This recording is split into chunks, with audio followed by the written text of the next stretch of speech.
Iniciamos hoy un análisis de unas fuentes fascinantes sobre los mismísimos cimientos de la modernidad. Sí, es llamativo, ¿verdad? Mucho. Pensar que en los siglos XVI, XVII, figuras clave como Vittoria, Galileo, Bacon, Descartes, que, forjaron mucho de lo que somos, Totalmente. pues no veían conflicto entre su fe y la razón. Al contrario, parece que su profunda fe en Dios, en la inmortalidad del alma, era como el motor, ¿no? La base de su búsqueda de la verdad. Exacto. Los textos que manejamos usan una metáfora muy potente, la de la mesa. Sí, una mesa robusta que representa a Dios, la ciencia, el avance, sostenida por 4 patas. Y cada pata es uno de ellos. Eso es. Vamos a ver, para ellos, investigar el mundo, entender cómo funcionaba, era una forma de acercarse a la mente del creador. No buscaban separar, sino integrar. Vale, pues vamos a desgranar esto. Analizaremos cómo cada pata de esa mesa, la ética, la empírica, la metodológica y la racionalista, se anclava firmemente en convicciones, digamos, espirituales. Perfecto. Empecemos, si te parece, por Francisco de Vitoria.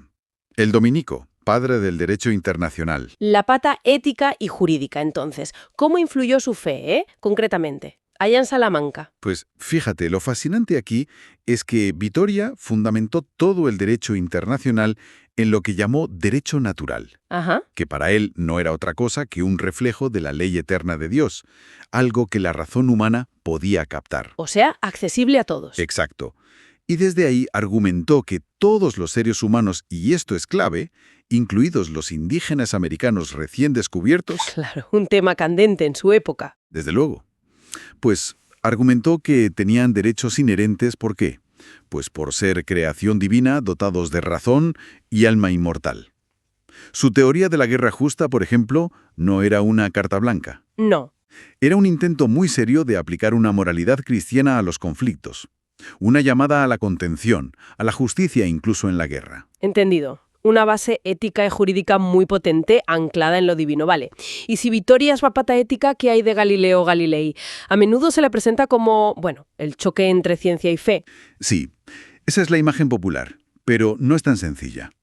Galileo, según estos textos, era un católico devoto. ¿Ah, sí? Sí, sí. Él veía la naturaleza, el universo, como un segundo libro escrito por Dios. Un libro escrito, eso sí, en lenguaje matemático. La famosa frase. La Biblia enseña cómo ir al cielo, no cómo van los cielos. El conflicto fue más bien sobre la interpretación de las Escrituras y sobre el método para leer ese libro de la naturaleza. ¿Quién tenía la autoridad? ¿Cómo se hacía? O sea, no una negación de la fe. ¿En absoluto? Para él, sus descubrimientos, mirar por el telescopio, era una forma de contemplar la grandeza de Dios. Es la pata empírica, observar para entender la creación. Entendido. El libro de la naturaleza. Vale, aquí se pone interesante. Francis Bacon, padre del empirismo moderno. ¿Y su método? También conectado con la fe, Pues sí. Bacon representa la pata metodológica, y de nuevo con una base espiritual. Él veía la investigación científica casi como un acto de devoción. ¿De devoción? ¿Cómo? Bueno, como una forma de restaurar, al menos en parte, la dignidad y el dominio sobre la naturaleza que, según la teología cristiana, la humanidad perdió con el pecado original. Ah, claro. Su método inductivo, el de observar, experimentar, sacar conclusiones poco a poco, buscaba purificar el intelecto que él consideraba un don divino, de prejuicios, de ídolos, para poder leer correctamente esa creación. Saber es poder, pero con un fin trascendente. Exacto, un poder para mejorar la condición humana y, en última instancia, para dar gloria a Dios. La ciencia como una forma de redención intelectual casi fascinante. Y nos queda la cuarta pata, la racionalista, René Descartes. Su pienso, luego existo, el famoso cogito, suena muy centrado en el individuo, en la razón humana. ¿Dejaba sitio para Dios? Totalmente. Es que el cogito era solo el principio, el punto de partida para encontrar una certeza absoluta. Vale. Pero, inmediatamente después, Descartes se dedica a demostrar la existencia de Dios. Y para él, Dios, como ser perfecto y bueno, es la garantía última de que nuestra razón no nos engaña sistemáticamente. O sea, Dios como pilar de la propia razón. Precisamente, Dios es la piedra angular de todo su sistema filosófico. Sin Dios no podemos estar seguros de conocer la verdad. Y además defendió a capa y espada la inmortalidad del alma. La substancia pensante. Exacto, la res cogitans, distinta del cuerpo, creada a imagen y semejanza de Dios. La razón humana, para Descartes, es una luz natural, un don divino que nos conecta con la sabiduría de Dios. Increíble. Entonces, recapitulando, Vittoria y la ética anclada en la ley divina, Galileo leyendo el libro matemático de la naturaleza de Dios, Bacon con un método para purificar la mente y entender la creación, y Descartes fundamentando la razón misma en Dios. Las cuatro patas de esa mesa de la modernidad estaban profundamente arraigadas en la fe. Exacto. Operaban bajo esa idea que mencionábamos de los dos libros de Dios. Las escrituras y la naturaleza. Eso es.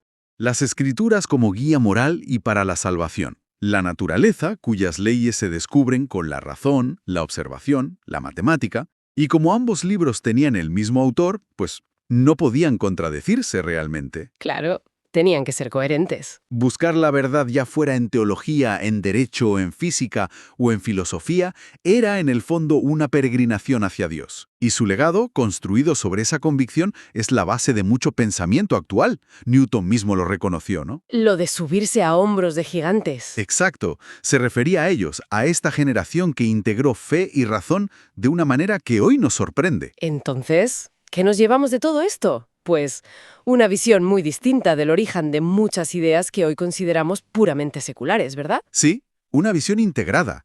La búsqueda del conocimiento no como algo opuesto a la fe, sino casi como una forma de alabanza, de devoción intelectual. Y eso nos deja pensando. Claro. Esto plantea una pregunta importante. Si nuestro mundo intelectual, nuestras ciencias, nuestra filosofía, descansan tanto sobre los hombros de estos pensadores profundamente creyentes que veían unidad, ¿Qué implica entonces la percepción actual tan común de una separación radical, casi un divorcio entre fe y razón? exacto. Quizá reflexionar sobre cómo ellos lograron esa integración sin sacrificar ni la fe ni la razón, bueno, quizá podría ofrecernos perspectivas valiosas para nuestros propios debates hoy en día. Sin duda. Que estos pensadores que son como los padres de la ciencia, la filosofía, el derecho modernos, pues no solo eran creyentes, sino que su fe fue, digamos, fundamental para sus descubrimientos. El texto usa una metáfora chula. Una mesa, la civilización, con Dios y la ciencia como tablero, y ellos cuatro como las patas. Ok, vamos a meternos con esto, porque, a ver, hoy en día choca un poco, ¿no? Parece que fe y razón van por separado. Y aquí, pues parece que eran más bien aliadas.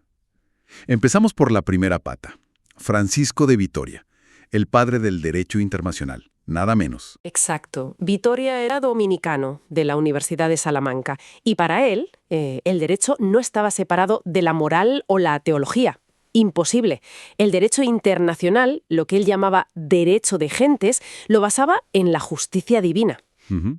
Y en el derecho natural, Ajá. que bueno, para él era simplemente el reflejo de la ley eterna de Dios en el mundo, en la creación. O sea que los derechos humanos, incluso los de los indígenas americanos, que él defendió tanto, no venían de un pacto entre hombres, sino de Dios directamente, por ser sus criaturas, con alma inmortal. Justo eso. Su argumento era muy fuerte para la época. Decía que todos los humanos, por ser creación divina, comparten una naturaleza y por tanto derechos. Incluso su famosa teoría de la guerra justa. Bueno, era un intento de aplicar la moral cristiana a las relaciones internacionales. Es la pata ética, digamos, de esta mesa. ¿Entendido? Pata ética. Vale, saltamos ahora a la ciencia. A Galileo Galilei, padre de la ciencia moderna. Aquí sí que suele pensarse en conflicto con la Iglesia, ¿no? Sí, pero esa es una visión un poco simplista, yo diría. Galileo era un católico devoto, muy convencido. Él veía la naturaleza como un libro, un segundo libro escrito por Dios, pero escrito en lenguaje matemático. Vaya. ¿Y sus descubrimientos? Lo del heliocentrismo, que la Tierra gira alrededor del Sol. Pues no buscaban contradecir la Biblia, para nada. Él creía que había dos libros, la escritura y la naturaleza. Los dos libros de Dios, ¿no? Exacto. Y como venían del mismo autor, pues no podían contradecirse. Si parecía que sí, era por nuestra interpretación, no por los libros en sí. Ya. Hay una frase que se le atribuye, muy buena. La Biblia enseña cómo ir al cielo, no cómo van los cielos. Claro. la ciencia como otra forma de entender la creación. Eso es la pata empírica, la de la observación del mundo como obra divina. Muy interesante esa perspectiva. Y nos lleva al tercero, Francis Bacon, padre del empirismo. Él también conectaba ciencia y fe. Totalmente. Para Bacon, investigar la naturaleza era casi un acto de devoción, una forma de restaurar la dignidad humana. Restaurar.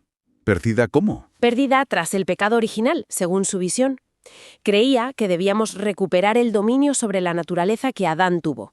Y su método, el inductivo, el de ir de lo particular a lo general, pues era una forma de limpiar la mente, de purificar el intelecto. ¿Purificarlo de qué exactamente? De los ídolos, los llamaba él. Prejuicios, errores, malas costumbres mentales, todo lo que nos impide ver la verdad de la creación de Dios. Su lema, saber es poder, no era solo por poder humano, era para glorificar a Dios entendiendo mejor su obra. Es la pata metodológica, la del cómo conocer. Ética empírica, metodológica. Vale, nos queda la cuarta pata. René Descartes, padre de la filosofía moderna, del racionalismo.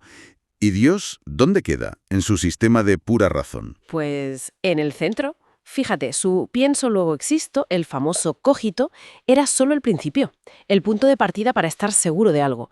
Pero a partir de ahí su gran paso fue usar la razón para demostrar que Dios existe. Y que es un ser perfecto, bueno, infinito. ¿Y ese Dios qué papel juega entonces? Es la garantía última de que nuestra razón, cuando capta ideas claras y distintas, no nos engaña. Es Dios quien asegura que podemos conocer la verdad. Vaya, o sea que, sin Dios, todo su edificio racional se viene abajo. Exactamente.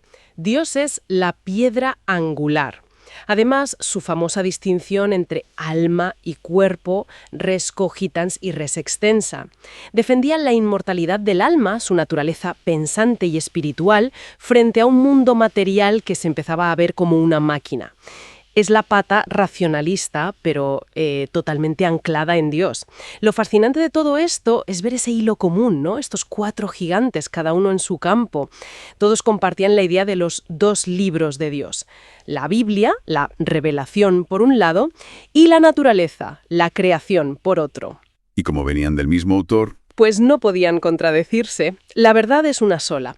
Ya la descubras por la fe o por la razón y la ciencia. Su búsqueda era, en el fondo, una manera de entender a Dios. claro, y luego llega Newton y dice eso de subirse a hombros de gigantes. Seguramente pensaban en ellos, ¿no? En los que pusieron estas bases. Sin duda. Así que, resumiendo, la idea de que fe y razón estaban enfrentadas desde el principio, pues con estos fundadores no parece cuadrar. Más bien al contrario, sus avances se apoyaron en una convicción espiritual muy profunda. Para ellos, conocer era una forma de alabar. Entonces, claro, la pregunta es ¿qué hacemos con esto hoy? Porque choca mucho con la percepción actual tan generalizada de que la ciencia va por un lado y la fe por otro. O la razón y las convicciones, como si fueran opuestos irreconciliables. Exacto. Y bueno, para terminar, quizá una pregunta para darle una vuelta. Si estos pilares de nuestra modernidad vieron una armonía ahí, entre fe y razón, ¿qué nos podría enseñar esa perspectiva histórica hoy, para nuestros debates sobre el progreso, la verdad, y sobre el papel que juegan nuestras propias convicciones, sean las que sean, en cómo buscamos el conocimiento? Ahí lo dejamos.